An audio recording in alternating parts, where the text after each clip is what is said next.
Tingnan ang mukha niya. Nakahubad at halos wala ng buhay ang nakahandusay na lalaking ito. May saksak sa tagiliran at nakatali pa ang mga kamay. Ang lalaki kinuyog ng taong bayan sa barangay 718 sa Manila matapos mapagkamalan daw na magnanakaw.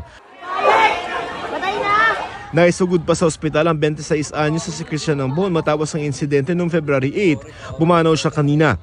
Base sa investigasyon galing sa Samar, si Christian ay isang criminology graduate at naghahanap ng trabaho sa Maynila. Bago bawian ang buhay, na ikwento pa raw ni Christian sa kanyang ina na tinangay raw ng isang alias Junjun ang kanyang cellphone. Hinabol raw niya ito hanggang sa loob ng isang bahay kung saan siya nasaksak. Sinugod po niya doon sa taas. Tapos nung pumunta po siya sa taas, sumigaw yung babae.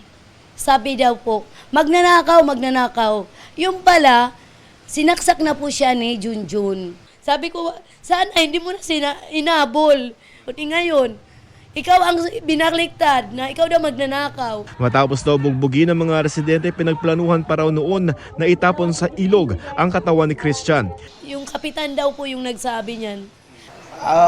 Walang katotohanan po yan, sir. Wala rin daw silang kilalang Junjun. Nauna raw mang-amba ng saksak ang biktima na sinampahan pa nga raw ng reklamong trespassing at frustrated murder. Hindi naman sa ginulpi ng taong bayan, kundi sa nanaksak. Maghahain ng reklamo ang pamilya ng biktima laban sa nagnakaw sa cellphone nito at mga bumugbog dito. Binaboy nila yung anak ko!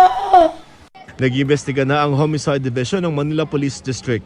Joseph Morong, nagbabalita para sa GMA Integrated News. Huwag magpahuli sa mga balitang dapat niyong malaman.